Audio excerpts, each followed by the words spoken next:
The first rule of the ER is that blood belongs inside the body. It's a simple, biological truth that defined every frantic moment of Alara Vance's life. Tonight, that rule was being violated on an industrial scale. The air in the trauma bay at Northgate Regional Hospital was thick with the coppery tang of it, a scent that clung to the back of the throat.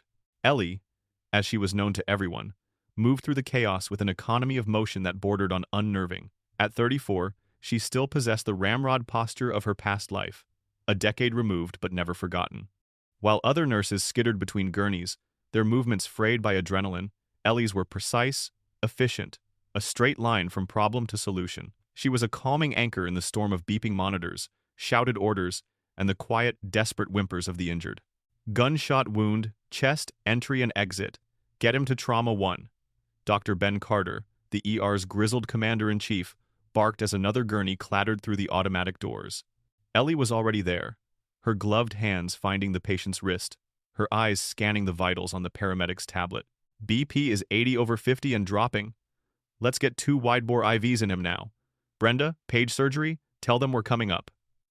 Brenda, the charge nurse whose 20 years in the ER had sanded away her patients, nodded curtly, her fingers already flying on the phone. It was a Tuesday like any other, which is to say it was a relentless series of human disasters. A multi-car pileup on the interstate connecting the city to Fort Devereaux had bled their resources dry. The blood bank, usually flush with donations from the thousands of soldiers on the nearby base, was critically low on O-negative, the universal donor, the liquid gold of emergency medicine. Ellie had just finished stabilizing the gunshot victim, her scrubs dotted with a few new stains she'd wash out later, when the call came in. Not a siren this time, but the piercing tone of the red phone, the direct line from the base. A Priority 1 trauma, inbound, ETA 4 minutes, a training accident. The phrase sent a familiar chill down Ellie's spine. Training accident. It was a sterile term for 1,000 possible horrors. In her 3 years as an Army medic, she'd seen what it could mean. A Humvee rollover, a misfired ordnance, a fall from a climbing tower. It always meant a young body, broken by the machinery of preparedness. When the doors burst open, the scene was worse than she'd imagined. The soldier on the gurney was barely recognizable as a person. His uniform was shredded and soaked a deep, dark crimson. A paramedic was manually pumping air into his lungs, his face a grim mask of concentration. Sergeant Marcus Thorne, 24, the lead medic yelled over the din, caught in a vehicle breach exercise. Massive crush injuries to the lower extremities. Possible internal hemorrhaging. We've pushed 4 units of ONEG in the field, but he's bleeding out faster than we can pump it in. They transferred him to the trauma bed, a symphony of controlled panic. Dr. Carter began rattling off orders, his voice cutting through the noise. Get me a fast scan. I need a central line. Cross-match him for everything we have now. Ellie was already cutting away the tattered remains of the uniform. The damage was catastrophic. She saw the white of bone peeking through mangled flesh in his leg. His abdomen was distended and rigid, a classic sign of a massive internal bleed. The monitor above his head screamed its protest, the numbers plummeting. His pressure is bottoming out, a junior nurse cried. He's crashing. Where's that blood? Carter roared. Brenda's voice was tight with stress. We're out of ONEG. The pileup took the last 6 units. We sent for an emergency transfer from County General, but it's 40 minutes out, best case. 40 minutes. Ellie looked at the pale, almost translucent skin of the young man on the table. He didn't have 40 minutes. He barely had 4. His heart rate, a frantic, thready rhythm, was starting to slow. He was dying. Right here, right now. And then, a memory sparked in Ellie's mind. A stuffy tent in Kandahar, a needle in her own arm. The dog tags that used to hang around her neck, stamped not just with her name and faith, but with 2 words. O, negative. Her blood type was a perfect match. I can do it, Ellie said, her voice cutting through the rising panic. Dr. Carter turned to her, his eyes wide. Do what, Vance? I'm O-neg. A perfect match, she said, her mind already working through the logistics. We can do a direct transfusion, right now. Brenda scoffed, her face a mask of horrified disbelief. Absolutely not. Are you insane? We don't do direct untested donations. The protocol is clear. The liability, the risk of contamination, it's career suicide. He's going into cardiac arrest, the junior nurse shouted, pointing at the monitor. The steady beep had become a long, unbroken tone. Start compressions, Carter ordered, then turned back to Ellie, his face a war of desperation and professional terror. He knew Brenda was right. It was a violation of every rule in the book. It was reckless. It was unheard of. But he also knew he was watching a 24-year-old soldier die on his table.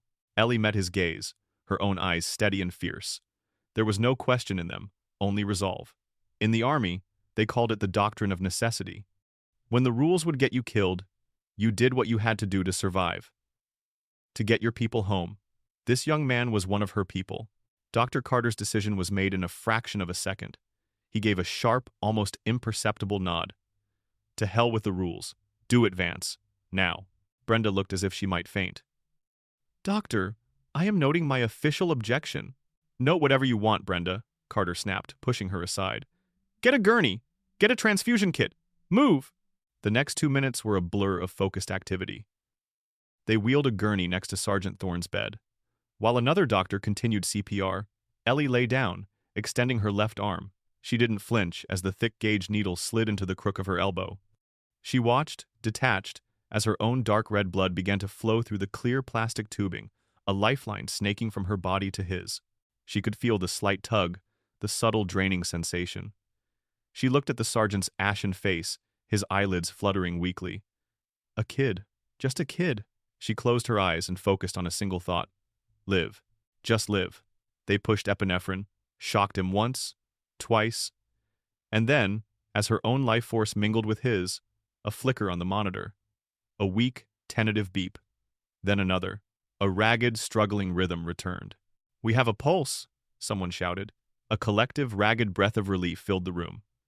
Dr. Carter was already checking the soldier's pupils. Pressure is coming up.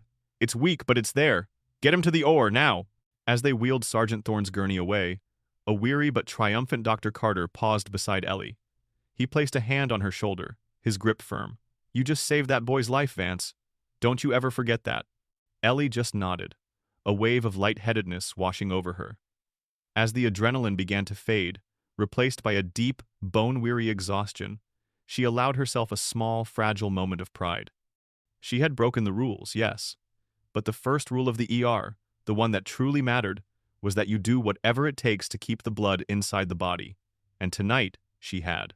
The morning sun sliced through the cheap blinds of Ellie's apartment, striping the floor with dusty light.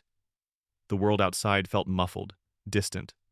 Her body ached with a unique exhaustion, the kind that comes after a long shift and a voluntary pint of blood loss. A faint purple bruise was blooming in the crook of her left elbow, a small mark of her defiance. She touched it gently, a strange sense of satisfaction settling in her chest. A small price to pay. She'd called the hospital before bed, and again when she woke up. Sergeant Thorne had survived a marathon 7-hour surgery. He was critical, but stable, in the ICU. He was alive. The thought was a warm cup of coffee for her soul, better than the instant sludge she was currently stirring in her favorite chipped mug. She had just taken the first sip when the knock came. It wasn't the friendly rap of a neighbor or the hurried thump of a delivery driver. It was 3 sharp, authoritative knocks that seemed to vibrate through the thin drywall. Precise, imperious, military. Ellie's brow furrowed. She wasn't expecting anyone. Peeking through the peephole, her heart gave a sudden, hard jolt. Standing in the hallway of her modest apartment complex was a man who was profoundly out of place. He was tall, ramrod straight, with silver hair cut into a severe, unforgiving crop. He wore a perfectly pressed Army Class A uniform, the dark green jacket adorned with a galaxy of ribbons and 2 silver stars on each shoulder. A major general. Her mind raced. Maybe he's here to thank me? From the base commander? It seemed overly formal, but it was the only explanation that made sense. She took a deep breath, smoothed down her worn t-shirt, and opened the door. The man's eyes were the color of cold slate. There was no warmth in them, no hint of gratitude. They scanned her from head to toe in a fraction of a second, a silent, damning assessment of her civilian clothes and tired face. Alara Vance? His voice was a low baritone, clipped and devoid of any inflection. Yes, she said, her hand tightening on the doorknob. Can I help you, General? I am Major General Adrian Sterling, commander of Fort Devereaux, he stated, as if announcing a verdict. He didn't offer a handshake. May I come in? It was a question phrased as a command. Numbly, Ellie stepped aside, and he entered her small living room. He seemed to consume all the available space and oxygen, his very presence a critique of her worn armchair and crooked picture frames. He didn't sit, but stood in the center of the room, hands clasped behind his back. "I am here regarding your actions last night at Northgate Regional Hospital," he began, his voice flat. "Sergeant Thorne, is he okay?" Ellie asked, her first concern pushing past the sudden, creeping dread. "Sergeant Thorne's condition is not your concern," the general replied coldly. "My concern is your flagrant disregard for established, life-preserving protocol. My concern is that you, a former Army medic, knowingly and recklessly violated a standing Department of Defense directive." Ellie stared at him, baffled. "General, with all due respect, that man was dying. We were out of O-negative. There was no time. I was a match." "You were not a match," Sterling countered, his voice dropping slightly, becoming more menacing. "You were a vector for unscreened biological material. You were a contaminant." The word hit her like a slap. Contaminant. "I'm a healthy ER nurse. I get tested regularly. What are you talking about?" The general's eyes narrowed. "I have your service record, Miss Vance. The complete record, including your medical discharge, sealed under the Medical Privacy Act. A seal the United States Army can, under certain circumstances, bypass." He paused, letting the weight of his words sink in. "You were honorably discharged 10 years ago following a diagnosis of quiescent Crohn's disease, an autoimmune condition." Ellie felt the blood drain from her face. It was true. A mild case, discovered on a routine screening, that had never once caused her a serious issue. It was managed with simple diet changes and had been in complete remission for a decade. But in the eyes of the military, with its rigid, absolute standards, it was a permanent disqualifier. It's in remission. It's not transmissible through blood."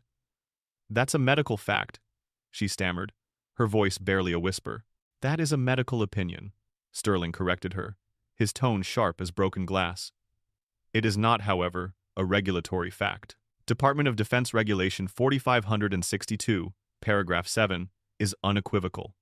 Any service member or former service member with a history of autoimmune disease is permanently deferred from the Armed Services Blood Program. There are no exceptions for remission. There are no exceptions for emergencies.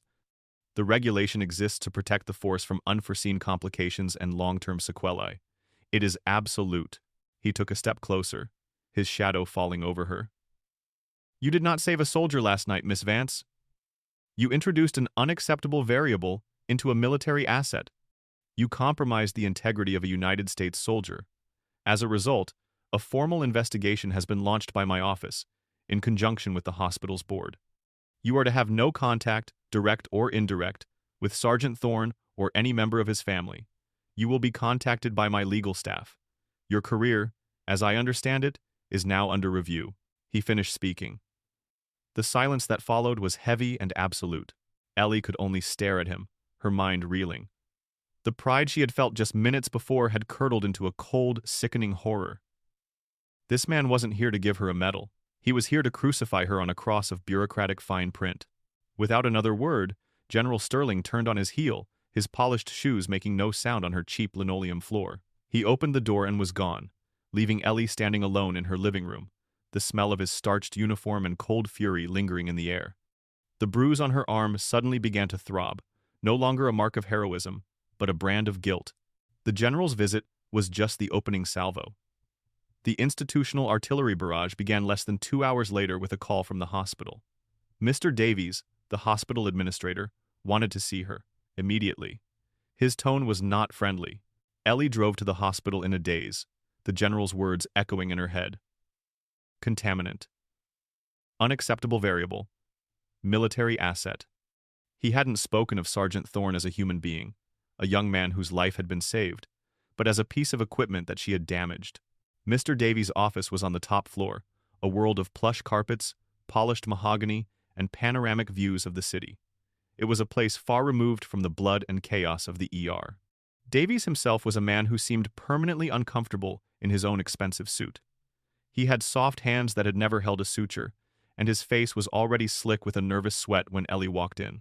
The hospital's chief of medicine, Dr. Alistair Finch, sat beside him looking grim. "Ellie, thank you for coming in," Davies began, avoiding her eyes. He gestured to a chair she didn't take. "We've had a very serious conversation with General Sterling from Fort Devereaux this morning. He came to my apartment, Ellie said flatly. Davies flinched. Yes. Well, as you can imagine, this is a very delicate situation. The hospital's relationship with the base is a cornerstone of our community partnership. And our budget, he added, the last part mumbled. Your actions, while well-intentioned, have placed this institution in a position of extreme liability. I saved a man's life, Mr. Davies, Ellie said, her voice quiet but firm. Dr. Carter was there. He made the call. Dr. Finch cleared his throat, finally speaking. Ben Carter has been temporarily reassigned to administrative duties pending the review. His judgment is also being called into question. The news was a punch to the gut. They were going after Ben too. A good man, a brilliant doctor with 30 years of service. This is insane, Ellie whispered.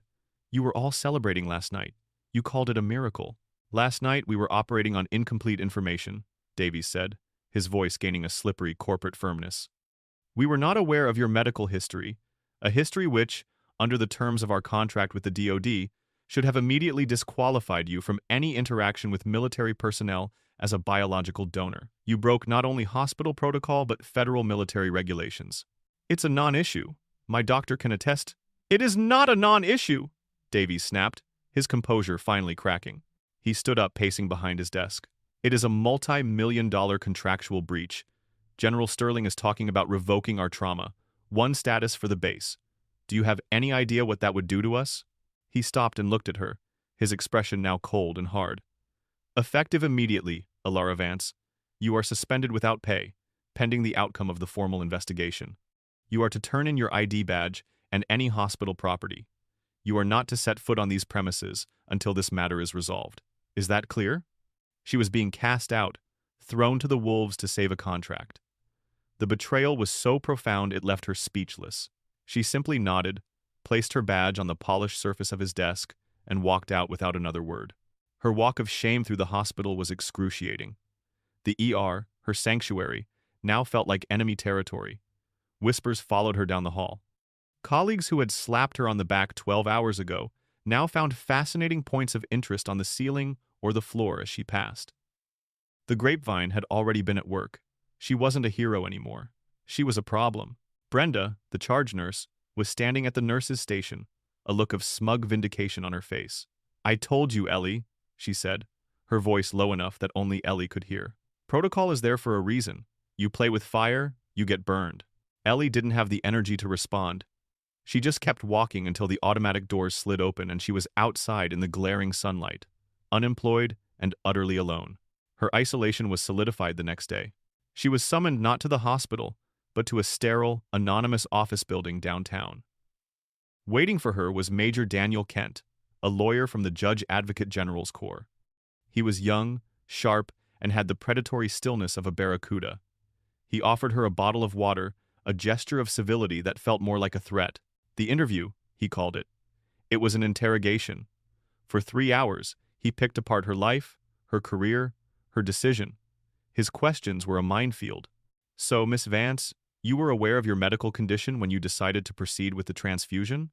Yes, but I was also aware that it posed no risk. Please, just a yes or no will suffice for the record, he interrupted smoothly. Yes or no? Yes. And you were aware, as a former Army medic, that military regulations regarding blood donation are famously stringent? I was aware they were strict, yes. Did you, at any point, consider the psychological impact on Sergeant Thorne of learning his body now contains biological material from a source deemed unacceptable by the very service he has sworn to defend? The question was so absurdly cruel, it took her breath away. I was considering the fact that he was about to be dead. Major Kent made a note on his legal pad, a small, satisfied smile playing on his lips. So you admit, your decision-making process was narrowed, perhaps compromised, by the stress of the moment. You weren't thinking of all the consequences. It went on and on. He twisted her compassion into recklessness, her quick thinking into insubordination. He made her feel dirty, as if her act of saving a life was a selfish, attention-seeking stunt. By the time he was finished, she felt hollowed out, every ounce of her conviction stripped away and examined under a hostile microscope. She drove home in a stupor. They were building a cage of rules and regulations around her, and she couldn't see a way out. They were going to ruin her. That evening, as she sat in her silent apartment, staring at a termination letter that had been delivered by courier, her phone rang. It was an unknown number. She almost didn't answer, but some instinct made her press the button. Is this Alara Vance? A woman's voice asked, hesitant and trembling. Who is this? Ellie asked, her tone flat. My name is Sarah. Sarah Thorne.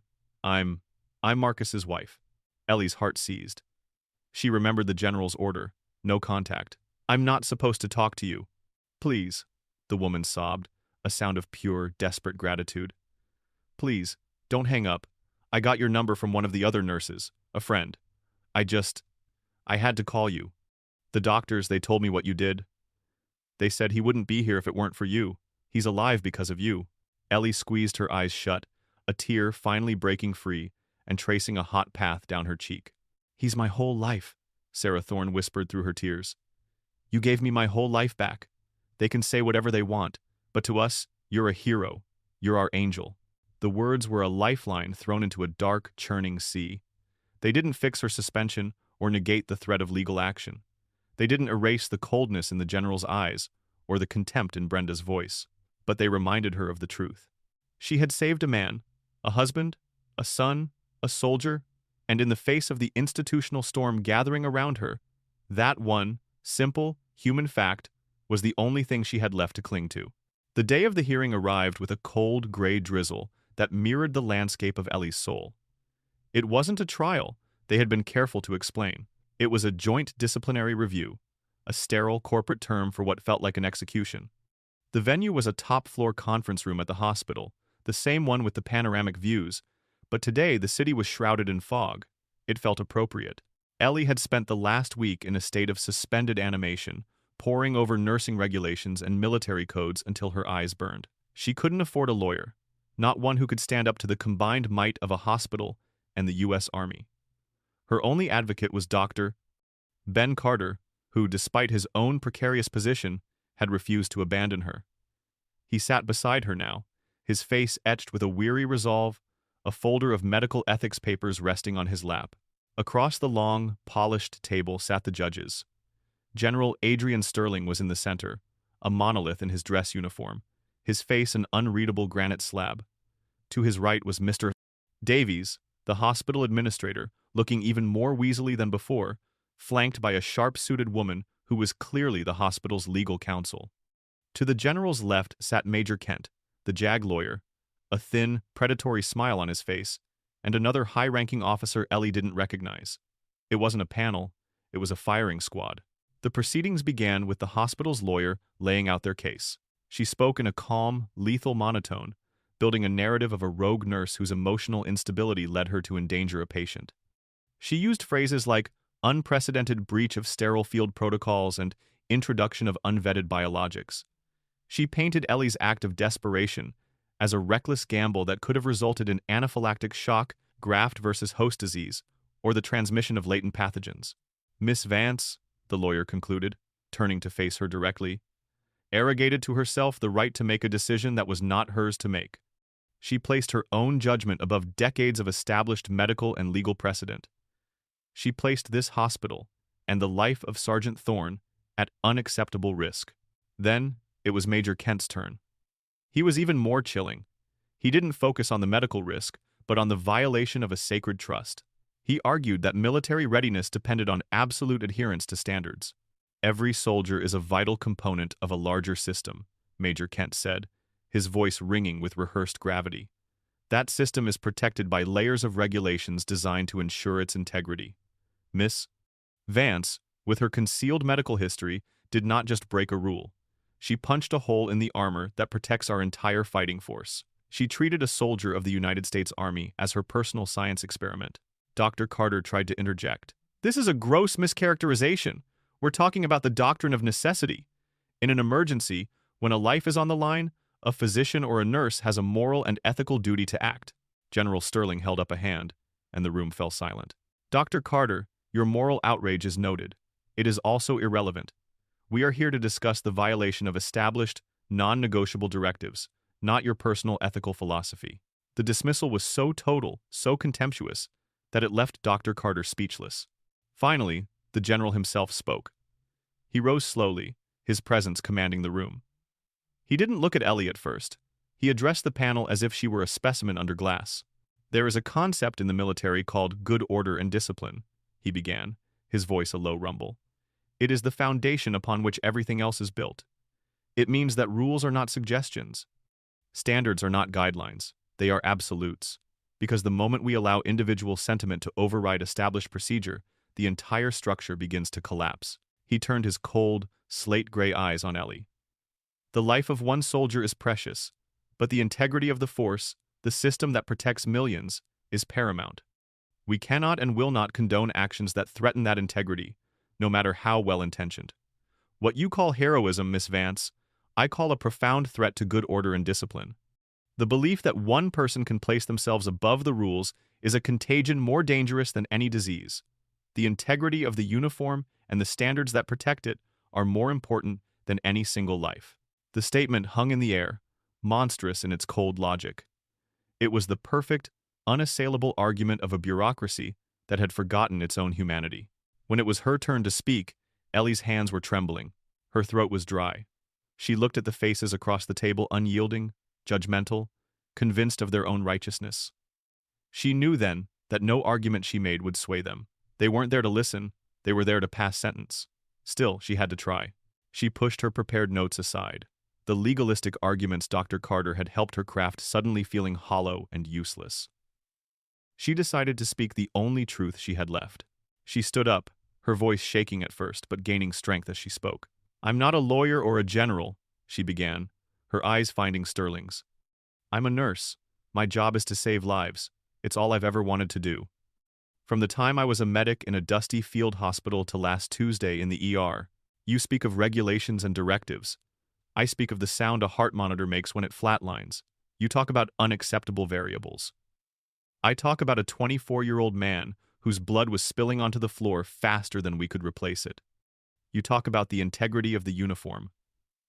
I looked at his face, and I saw a son, a husband, a kid who was dying 1,000 miles from any battlefield, right here in our city. She took a breath, her gaze sweeping across the panel. "You say I broke the rules. I did. And I would do it again. Because in that moment, there was only one rule that mattered. You do not let your patient die when you have the power to save them. My medical condition didn't matter. The liability didn't matter. Your contracts and your regulations didn't matter. All that mattered was the life draining out of him and the life inside of me that could save him. You can take my job. You can take my nursing license. You can call me a contaminant and a threat. But you will never convince me that what I did was wrong. You will never convince me that a line in a rulebook is more important than a human heartbeat." She sat down, her own heart pounding in her ears. The room was utterly silent. For a moment, a flicker of something doubt, respect, seemed to cross Dr. Finch's face, but it was gone as quickly as it appeared. The panel recessed for less than 10 minutes. When they returned, General Sterling delivered the verdict without preamble. The board finds that Nurse Alara Vance acted with reckless disregard for hospital policy and Department of Defense directives. We recommend the immediate and permanent revocation of her nursing license to the State Board.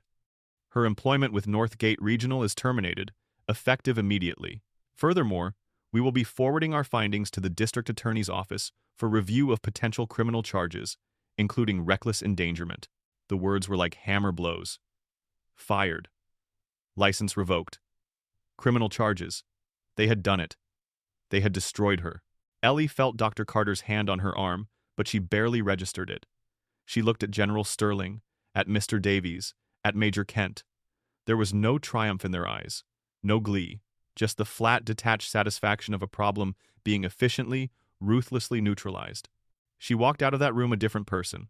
The nurse, the healer, the helper, that person had been dissected and discarded on the polished table inside. All that was left was a woman who had been condemned for an act of compassion, facing a future that was a terrifying, empty void. Defeat was a physical thing. It was a weight in Ellie's bones, a sour taste in her mouth, a constant, low-grade hum of despair in her ears. The days following the hearing bled into one another in a gray, featureless haze.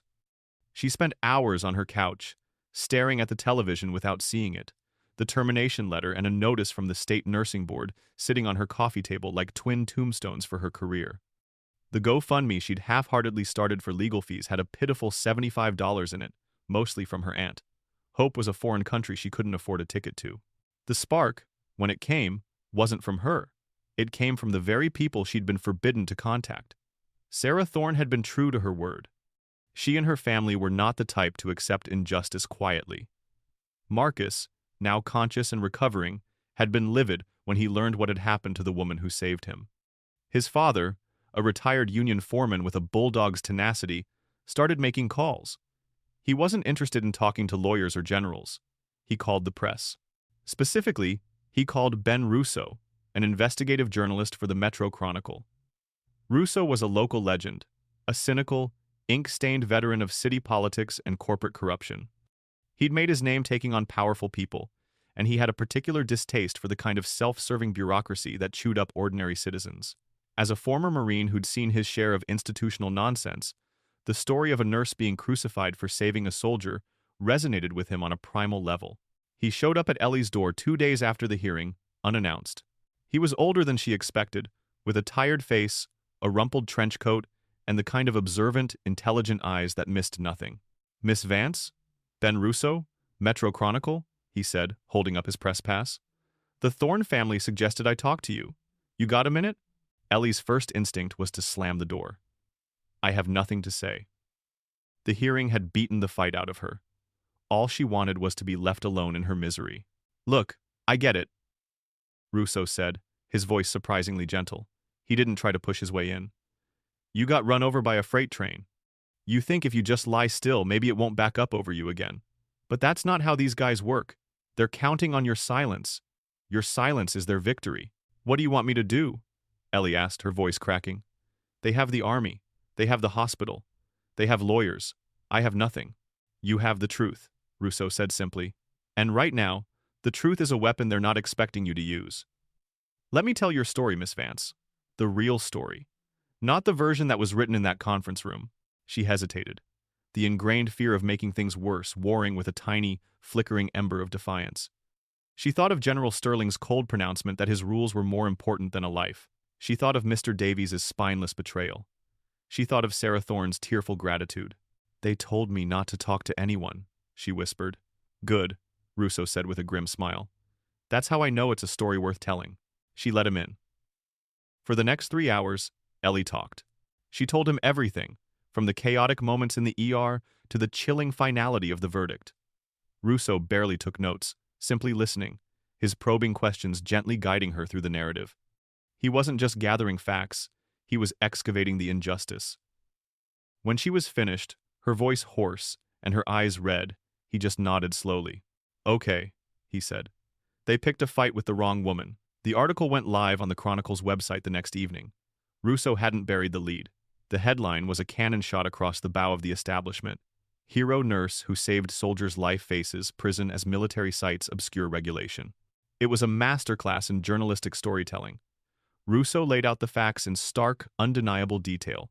He contrasted the life-or-death drama in the ER with the cold, inhuman legalism of the hearing. He had powerful, emotional quotes from Sergeant Thorne's father, who called the decision a slap in the face to every person who has ever served. He included a blistering statement from a nationally recognized medical ethicist whom he'd contacted, who called the hospital's actions a cowardly act of legal self-preservation at the expense of basic human morality. And at the heart of it all was Ellie's story, her own words about a dying man and the simple, profound duty to save him. Russo had captured her voice perfectly, not as a victim, but as a clear-eyed professional who had been punished for her own competence and compassion. The effect was instantaneous and explosive. Within an hour, the story was the most-read article on the Chronicle's website. By midnight, it had been picked up by the national newswire. On Twitter, "I Stand With Ellie" began to trend. People shared the story with comments of pure, unadulterated outrage. Veterans groups posted it on their Facebook pages, expressing their disgust. Nursing forums lit up with furious discussions, with thousands of nurses sharing their own stories of being pressured by administrators. Someone found Ellie's dormant GoFundMe page and linked it in a viral tweet. The $75 became $1,000, then $10,000, then $50,000. Donations poured in from all over the country, $5 from a student, $10 from a retired teacher, $100 from a fellow nurse, $1,000 from a tech CEO who had read the story. Each donation came with a message. "Thank you for your courage. Don't let them silence you. This is what a hero looks like. End of 7 head of late. End of 7 head of. End of Lized. To 2-4, Ellie sat on her couch, watching the numbers climb on her laptop screen, tears streaming down her face. They weren't tears of sadness or despair anymore. They were tears of shock, of relief, of a dawning, unbelievable realization. She wasn't alone, far from it. An army of strangers was rising up to fight for her. Ben Russo had been right. Her silence had been their victory. But she wasn't silent anymore. And the roar of public opinion was becoming deafening. The digital wildfire, started by Ben Russo's article, quickly leaped into the real world, and the heat was directed squarely at Northgate Regional Hospital and Fort Devereaux. The hospital's main switchboard was so overwhelmed with furious callers that they had to shut it down. The Fort Devereaux Public Affairs Office was similarly besieged. It was a public relations cataclysm, and General Sterling and Mr. Davies were standing at its epicenter. Forced into damage control mode, they agreed to a joint press conference. It was a spectacular miscalculation. They stood at a podium in the hospital's auditorium, flanked by their respective lawyers, facing a room packed with local and national news crews. Mr. Davies went first, his clammy hands gripping the sides of the lectern. He tried to project an image of calm authority, but his voice quavered. "We understand the public's concern," he began, reading from a prepared statement. "However, patient safety is our paramount priority. Established protocols are the bedrock of that safety. Miss Vance's actions, however well-intentioned, bypassed crucial safeguards." A reporter from a national cable network cut him off. "Mr. Davies, are you saying that letting Sergeant Thorne die would have been the safer option?" Davies sputtered. "Well, no, of course not. But the risks of an unscreened direct transfusion are they greater than the risk of certain death from blood loss?" Another journalist shouted. The hospital administrator was drowning, and it was about to get worse. General Sterling stepped forward, his posture rigid, his face a mask of stern disapproval. He clearly believed his sheer force of rank could quell the unruly press. He was wrong. "Let me be perfectly clear," Sterling boomed, his voice accustomed to commanding obedience. "The United States military operates on a foundation of unbreachable standards. Regulation 4562 is not a guideline. It is an order. It exists to protect the long-term health and readiness of our fighting force. Miss Vance, a former soldier, knew this and chose to disregard it." A veteran reporter from the Associated Press, a man who had covered wars before Sterling was even a colonel, raised his hand. "General, are you aware that multiple hematologists have now gone on record stating that quiescent Crohn's poses a 0% risk of bloodborne transmission? Are you saying that military regulation takes precedence over established medical science?" "Military regulations are based on an abundance of caution," Sterling began. "An abundance of caution that almost cost one of your soldiers his life?" the reporter retorted. The general's jaw tightened. He was losing control, and he knew it. The narrative he had so carefully constructed in the sterile conference room was crumbling under the harsh glare of public scrutiny. His cold logic now sounded like monstrous cruelty. His talk of military assets and good order sounded like a man who cared more for his rulebook than for his men. He was no longer a commander. He was a caricature of an unfeeling bureaucrat. But the final, decisive blow didn't come from a reporter. It came from the man at the center of it all. Later that afternoon, against the explicit, furious orders of General Sterling, Sergeant Marcus Thorne gave an exclusive interview to a local news channel from his hospital room. The footage was powerful. He was still pale, an IV line still taped to his hand, but his eyes were clear and his voice was strong. He looked directly into the camera. His wife, Sarah, sat beside him, her hand resting on his. "I'm not supposed to be doing this," Marcus began, a small, defiant smile on his face. "I've been ordered not to speak about this, but there are some orders that you just can't follow in good conscience." He leaned forward slightly. "Let me just say this, so there's no confusion. Elara Vance saved my life. The doctors told my wife, they told my parents, that I had minutes to live. There was no blood for me. There was no time. And this nurse, this stranger, she laid down on a gurney next to me and she literally poured her life into mine." His voice thickened with emotion. "I've heard all this talk about regulations, about her medical history, about protocols. It's all just noise. I don't care if she had green blood. All I know is that I'm alive today, that I get to see my wife again, that I get to go home because of her. She didn't break a rule.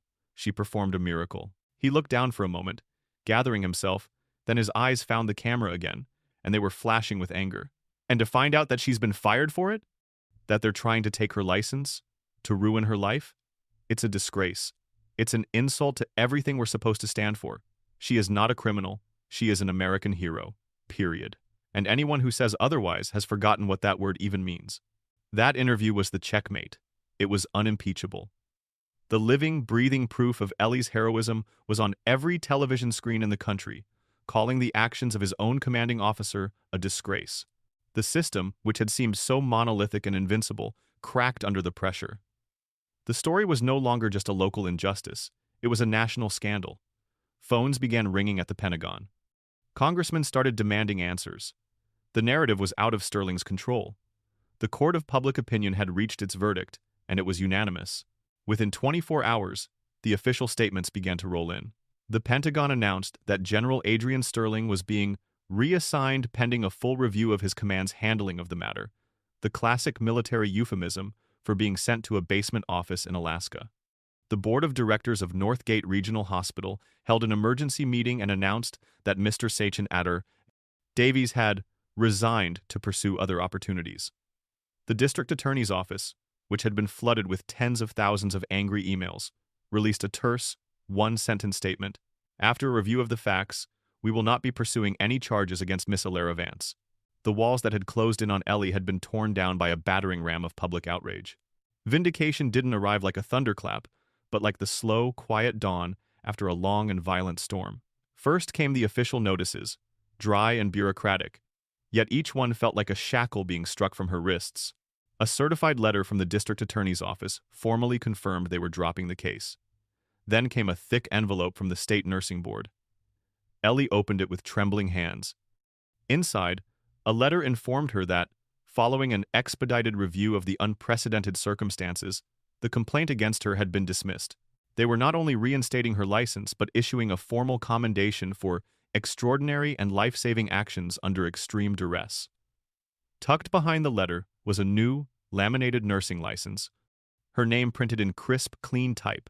She ran her thumb over it, a physical totem of her reclaimed identity. The hospital's new interim CEO, a woman brought in to clean up the PR disaster, called Ellie personally. She offered a profuse, heartfelt apology on behalf of the entire institution. She offered Ellie her job back, along with a promotion to head nurse of the ER and a significant raise. "We need people like you, Miss Vance," the CEO had said. "People who remember that we're here to treat patients, not just follow flowcharts." Ellie thanked her, but said she needed time to think. Returning to that ER, to the place of her greatest triumph and deepest betrayal, felt complicated. It wouldn't be the same. She wasn't the same. The most important meeting, however, happened far from any hospital or government office. 2 weeks later, on a bright, sunny afternoon, Ellie drove to a small, neat suburban house with a flag flying on the porch. The front door opened before she even reached the steps. Sergeant Marcus Thorne stood there, leaning on a single crutch, but otherwise looking healthy, strong. The pallor of the ER was gone, replaced by the color of life. His wife, Sarah, stood beside him, her face beaming. There were no cameras, no reporters, no lawyers. For a long moment, nobody spoke. Ellie looked at the man whose life had become so inextricably linked with her own. He wasn't a military asset or a patient. He was Marcus, a young man with a kind smile and warm eyes. A man who was alive and standing on his own 2 feet. Finally, he broke the silence. "They don't really have a thank you card for this situation," he said. His voice thick with an emotion he didn't try to hide. He limped forward and wrapped his arms around her in a careful but firm hug. "So I'll just say it. Thank you for my life, Ellie."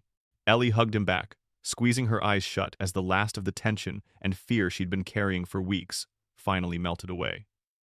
"I'm just glad I was there, Marcus," she whispered. They spent the next hour in the Thorne family's backyard, drinking lemonade. His parents were there, and they treated Ellie not as a guest, but as a cherished member of the family. They didn't talk about the hearing or the general or the media storm. They talked about Marcus's physical therapy, his plans to re-enlist once he was cleared for duty, Sarah's job as a second-grade teacher. They talked about normal things, about the future, a future that wouldn't exist without the choice Ellie had made on a chaotic Tuesday night. As she was leaving, Marcus walked her to her car. "You know," he said, leaning against the door, All that stuff the general said, about rules being more important. I've been in places where rules keep you alive, but I've also seen that sometimes it's the person who's willing to break them for the right reason that actually gets you home. Ellie smiled, a real, unburdened smile. Stay safe, Sergeant. Always, ma'am, he replied, giving her a small, informal salute. Driving away, Ellie knew her answer for the hospital. She wouldn't be going back. Her fight had changed her. The GoFundMe had grown to over $300,000, a war chest she never could have imagined. Her story had inspired countless messages from other nurses, doctors, and medics who had faced similar dilemmas. She realized her purpose was no longer just about saving one life at a time in the ER. It was bigger now. She pictured a nonprofit, a foundation, an advocacy group for medical professionals who get punished for choosing compassion over protocol, a Good Samaritan fund to provide legal defense for people like her. She wouldn't just be a nurse anymore. She would be a guardian for the guardians. She had faced down an unfeeling system and, with a little help, she had won. Her life had been dismantled, but in rebuilding it, she had found a new, stronger foundation. She hadn't just saved Sergeant Thorne's life. In the end, she had discovered the true potential of her own.